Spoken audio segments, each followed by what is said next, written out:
اعوذ باللہ من الشیطان الرجیم بسم اللہ الرحمن الرحیم اللہم صلی اللہ سیدنا مولانا محمد طب القلوب و دوائها وعافیت الابدان و شفائها ونور الابصار و ضیائها وعلی وصحبہ دائما ابدا۔ معزز ناظرین، آج جس کشماتی دوا کے حوالے سے میں آپ کے ساتھ نالج شیئرنگ کرنے والا ہوں،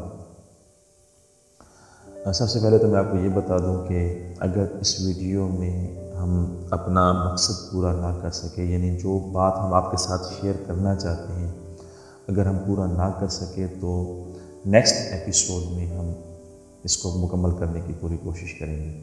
تو آپ ویڈیو کے ساتھ جڑے رہیے گا، اور یہ کرشماتی دوا کے حوالے سے جو آج ہم بات کرنے والے ہیں، قبل اس کے کہ میں تمہید باندھوں، میں عرض یہ کرنا چاہتا ہوں کہ قدرت اگر قدرتی قانون کی خلاف ورزی کی پاداش میں کسی کی بینائی چھین لیتی ہے تو وہ اتنی رحیم بھی ہے کہ جنگل کی جڑی بوٹیوں سے وہ کرشمہائے قدرت دکھائے کہ آن کی آن میں اندھوں کو بینا بنا دے۔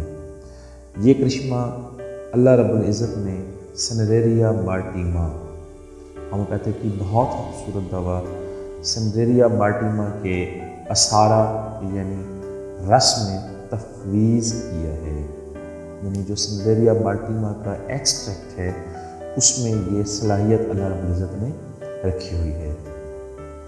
یہ بہت مشہور دوا ہے، اور یہ مشہور دوا خفیف خراش کنندہ ہے اور آنکھ کی ساخت میں انجماد یعنی اژدہام پیدا کرتی ہے، اور اجزا کو بذریعہ دوران خون غذا بہم پہنچاتی ہے، اور اس طریقے سے آنکھ کی سفیدی کو طبعی دوران خون کی تحریک دے کر ظاہر کر دیتی ہے، اور اس طرح اکثر اوقات ابتدائی موتیا کو رفع کر کے آپریشن سے نجات دلاتی ہے۔ اب تھوڑا سا سنریریا مارٹیما کے حوالے سے بات کر لیتے ہیں کہ اس کی جائے پیدائش کیا ہے اور اس کے پیچھے بیک ہسٹری کیا ہے۔ معزز ناظرین، سنریریا مارٹیما کا پودا جنوبی امریکہ، وینزویلا اور ویسٹ انڈیز میں پایا جاتا ہے۔ پاکستان میں بھی اس پودے کی کامیاب کاشت کی گئی ہے، اور پاکستان میں یہ ضلع اٹک اور اوپر جہانگیرہ کے علاقے میں خیر آباد کے پہاڑیوں کے دامن میں اس کو دیکھا گیا ہے۔ برصغیر پاک و ہند کی طرح وینزویلا میں بھی موتیا بند کے بہت سے مریض پائے جاتے ہیں۔ وہاں یہ مرض بعض لوگوں کو تو ضرب یا چوٹ لگنے سے اور بعض لوگوں کو کسی سوزش کی وجہ سے لاحق ہو جاتے ہیں۔ سنریریا مارٹیما کی جو اصل ہسٹری ہے اس پر اگر ہم تھوڑی سی روشنی ڈالیں تو اس پودے کی دریافت سب سے پہلے ویسٹ انڈیز اور وینزویلا میں ہوئی۔ لوگ مدت تک اس دوا سے کچھ تو ناواقف رہے، اور جن لوگوں نے اس دوا کو استعمال بھی کیا وہ محض رواجی یا روایتی طور پر، اور بعض لوگ تو یہی خیال کرتے چلے آئے ہیں کہ یہ دوا محض اعتقادی طور پر استعمال کی جاتی ہے، لیکن آخر وقت آ ہی گیا جب دودھ کا دودھ اور پانی کا پانی رہ گیا۔ اس سلسلے میں ڈاکٹر مرکر کا ایک حیرت انگیز تجربہ میں آپ کے ساتھ شیئر کرنا ضروری سمجھتا ہوں۔ جزیرہ ٹرینیڈاڈ میں ایک معالج اسپین آر مرکر نامی پریکٹس کیا کرتے تھے۔ 1868 میں ان کی بصارت کمزور ہونے لگی، دونوں آنکھوں سے دھندلا نظر آنے لگا، دائیں آنکھ میں تکلیف قدرے زیادہ تھی۔ اس معالج کی صحیح اور مکمل ہسٹری آج تک کسی کو معلوم نہیں ہو سکی، اس لیے یہ بات وثوق سے نہیں کہی جا سکتی کہ مریض مذکور کی اس علت کے اصل اسباب کیا تھے۔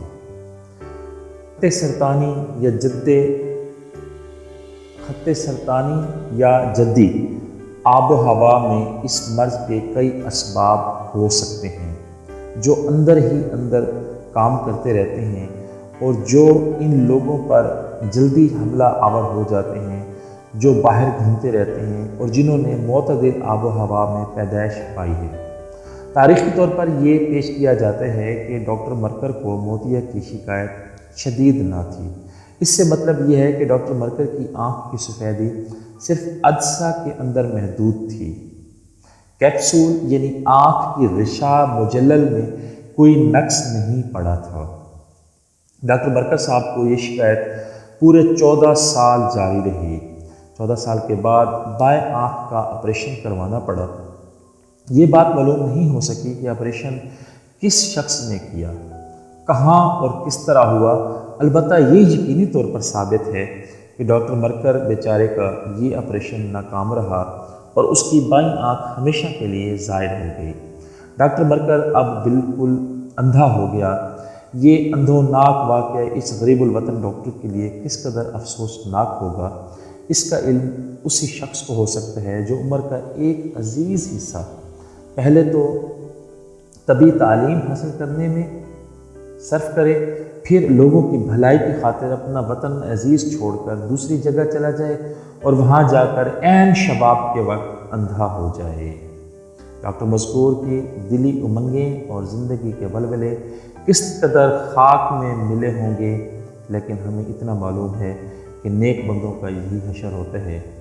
ایک مادرزاد اندھا دنیا کی لذت کو نہیں جان سکتا، لیکن جس نے کئی سال دنیاوی زندگی بسر کی ہو، ہر ایک چیز کو اپنی آنکھوں سے دیکھا ہو، وہ دنیا کو کیوں کر بھول سکتا ہے۔ ڈاکٹر مرکر کے لیے اب دنیا میں کوئی کام نہ تھا۔ صبح اٹھتا اور گنوار لوگوں کے درمیان بود و باش کر کے بسر اوقات کرتا۔ ڈاکٹر مرکر نے اس زمانہ کے طبی اختراعات اور ایجادات سے فائدہ اٹھانے کے لیے جو بن پڑا ان سے ہوگا، لیکن افسوس کہ آخر تھک کر مایوس ہو گیا اور دل میں یہ سمجھنے لگا کہ اس کی دنیا ہمیشہ کے لیے اندھیری ہو گئی ہے اور اس کی زندگی میں کبھی اجالا نہ ہوگا۔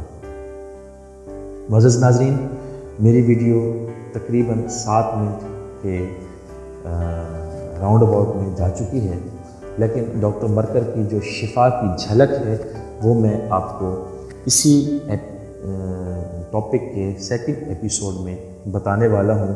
ویڈیو کے ساتھ جڑے رہیے گا، اور اس ویڈیو کا جو پارٹ 2 ہے اس میں ہم آپ کو بتائیں گے کہ ڈاکٹر مرکر کو شفا کی جھلک کیسے ملی اور اللہ نے اس کو صحت کیسے عطا فرمائی۔ چلتے ہیں دوسری ویڈیو کی طرف۔